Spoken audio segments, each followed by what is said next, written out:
बुलढाणा जिल्ह्यातील आदिवासी भागात जळगाव जामोद तालुक्यातील चारबन या गावात एका महिलेने 4 बाळांना जन्म दिला आहे। कोणतीच वैद्यकीय सेवा उपलब्ध नसल्याने त्या 27 वर्षीय महिलेने घरी 4 मुलांना जन्म दिला। जळगाव जामोद तालुक्यातील चारबन या आदिवासी पाड्यावरील एका 27 वर्षीय महिलेने कोणतीही वैद्यकीय सुविधा उपलब्ध नसताना घरीच एकाच वेळी 4 बाळांना जन्म दिला। विशेष म्हणजे 4ही बाळ नवजात बाळांची आणि आईची प्रकृती सध्या स्थिर आहे। बुधवारी पहाटे सुमारे 3 वाजते सुमारे एकाच वेळी 4 बाळांना जन्म दिला आहे। या 4 बाळांमध्ये 3 मुलं आणि 1 मुलीचा समावेश आहे। विशेष म्हणजे या मुलीला यापूर्वी 1 मुलगा आणि 2 मुली आहेत। त्यामुळे आता या दाम्पत्याच्या कुटुंबात एकूण 7 अपत्य असून त्यामध्ये 4 मुलं आणि 3 मुलींचा समावेश आहे। दयाल सिंग चव्हाण, बुलढाणा। बुलढाण्यातील दुर्गम आदिवासी पाड्यावर दुर्मिळ घटना। 27 वर्षीय महिलेने वैद्यकीय मदतीविना एकाच वेळी 4 बाळांना दिला जन्म। आईसह 4ही नवजातांची प्रकृती स्थिर आहे। बुलढाणा जिल्ह्यातील जळगाव जामोद तालुक्यातील अतिदुर्गम चारबन या आदिवासी पाड्यावर एक अत्यंत दुर्मिळ आणि आश्चर्यकारक घटना घडली आहे। येथील 27 वर्षीय महिलेने कोणतीही वैद्यकीय मदत उपलब्ध नसताना घरातच एकाच वेळी 4 बाळांना जन्म दिला। विशेष म्हणजे आईसह 4ही नवजात बाळांची प्रकृती सध्या स्थिर असल्याची माहिती मिळाली आहे। बुधवारी पहाटे सुमारे 3 वाजण्याच्या सुमारास या महिलेची प्रसूती झाली। या प्रसूतीत 3 मुलगे आणि 1 मुलीचा जन्म झाला। यापूर्वी या महिलेला 1 मुलगा आणि 2 मुली अशी 3 अपत्ये आहेत। त्यामुळे आता या दाम्पत्याच्या कुटुंबात एकूण 7 अपत्ये असून त्यामध्ये 4 मुलगे आणि 3 मुली आहेत। या घटनेतील सर्वात धक्कादायक बाब म्हणजे प्रसूतीच्या वेळी परिसरात कोणतेही डॉक्टर, नर्स किंवा अन्य वैद्यकीय सुविधा उपलब्ध नव्हत्या। दुर्गम आदिवासी पाड्यावर रस्ते व आरोग्य सुविधा अपुऱ्या असल्याने गावातील एका अनुभवी महिलेच्या मदतीने ही प्रसूती घरातच पार पडली। प्रसूतीनंतर आई आणि 4ही नवजात बाळांना पुढील उपचार व तपासणीसाठी खामगाव येथील शासकीय रुग्णालयात दाखल करण्यात आली। तेथील डॉक्टरांनी तपासणी केल्यानंतर आई व 4ही बाळांची प्रकृती स्थिर असल्याचे सांगितले। ही घटना आनंददायी असली तरी आदिवासी व दुर्गम भागातील आरोग्य व्यवस्थेवर गंभीर प्रश्नचिन्ह उपस्थित करणारी आहे।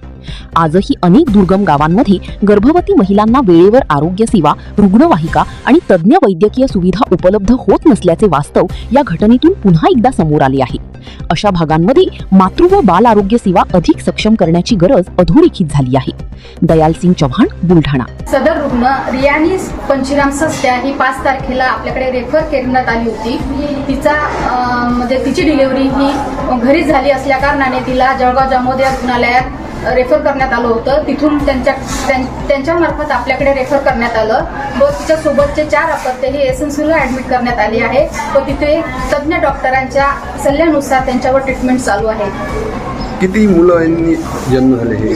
एकूण 3 मुलं व 1 मुलगी आहे। वजन कमी असल्या कारणाने त्यांच्यावर पुढील उपचार सुरू आहे। तब्येत कशी आहे बाळांची? तब्येत सध्या तर स्थिर आहे आणि डॉक्टरांच्या याच्यानुसार ट्रीटमेंट चालू आहे। आपलं रियानी पूर्ण नाव सांगा। रियानी पंचीराम। किती अपत्य झालेले आहेत आपल्याला सध्या? आता 4 झाले आहेत। त्यापैकी मुली किती आहेत, मुलं किती आहेत? 3 मुलं 1 मुलगी। याच्या पहिले किती अपत्य आहेत? 1 मुलगा 2 मुली। कसं वाटते आता 4 मुलं एकसाथ झालेले आहेत? चांगलं आहे। चांगलं वाटते। देवानं दिलं, आता काय करता? आता रियानी पंचीराम। किती अपत्य झालेले आहेत तुम्हाला? 4। याच्या पहिले किती अपत्य आहेत आपल्याला? मोठा पोरगा पोरगी आहे। किती अपत्य आहेत? पहिले 3 आहे ना, आता 4 आहे। अच्छा, पहिले काय काय मुलं किती आहेत? पहिले मुलगा आहे, नंतर लड़का। आता हे 4 अपत्य झालेले आहेत। हे याच्यापैकी मुली किती आहेत, मुलं किती आहेत? 3 मुलं आणि 1 मुली। याच्या पहिले काही सोनोग्राफी वगैरे केली होती? सोनोग्राफीमध्ये माहिती झालं होतं 4 अपत्य आहेत म्हणून? कुठं केली होती? कुठं केली होती सोनोग्राफी? जळगावले। कोणाकडे? ते डॉक्टरले माहित नाही आम्हाला, सरकारमध्ये गेलतो होतं। आपलं पंचीराम सस्त्या चारबन। कुठले राहणार आहे प्रॉपर? चारबन। तालुका जळगाव जामोद. आपल्याला आता किती अपत्य आहेत सध्या? पहला एक लड़का, बाद में 2 लड़के, मेरे 3 लड़का और 1 लड़की. अभी 4 अपत्य एक साथ हो गए. हाँ अच्छा, कैसा लग रहा है आपको, कैसा फील हो रहा है? अच्छा लगा. तो इसके पहले सोनोग्राफी किया था? हाँ, कौन से डॉक्टर के पास किया था? ये अपना जलगांव में कौन सा डॉक्टर? सरकारी. सरकारी में. हाँ. अच्छा. रात को गाड़ी आई थी आपको लेने के लिए वहाँ पर? हाँ आए थे ना, एम्बुलेंस आई थी? एम्बुलेंस आए थे घर से, हाँ, घर पे. एम्बुलेंस आई थी हाँ. लेने के लिए, यहाँ तक कि छोड़ने के लिए आई हाँ थी? आए थे ना यहाँ पे. अभी बच्चों की परिस्थिति कैसी है? सब बच्चे अच्छे हैं? ठीक है. आप तुमचं नाव काय? वायडी बाय. काय आता सुनबाईला 4 अपत्य एक साथ झालेले आहेत, तुम्हाला कसं वाटते? चांगलं. चांगलं वाटते. याच्या पहिले किती आहेत तुमच्या कुटुंबामध्ये? मुलं किती आहेत तुम्हाला? मला एक ही बडा, 2 छोटे मुली.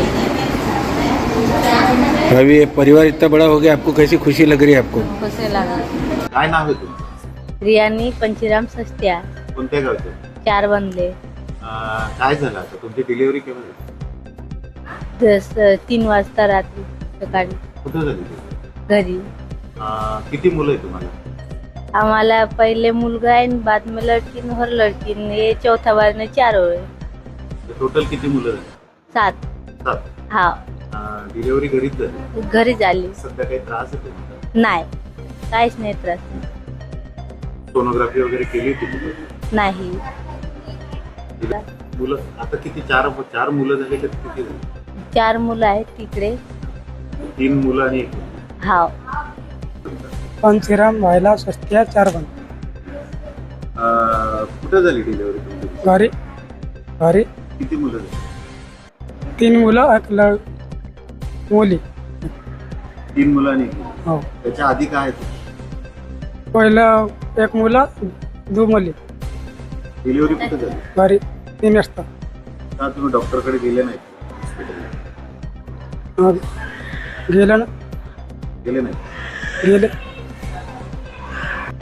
जळगाव जामोद तालुक्यातील 4 बन गावातील आदिवासी भागामधून आज 4 अपत्य आलेले आहेत. त्यापैकी 3 हे मुलं आहेत, 1 मुलगी आहे. त्यांचे वजन एकाचं 1 किलो आहे. तिघांचे हे 900 ग्रॅम आहे. सध्या त्यांची परिस्थिती ही स्थिर आहे. तुम्ही आता मॉनिटरिंग करा. आम्ही आता त्यांच्यावर आता सध्या मॉनिटरिंग करीत आहोत.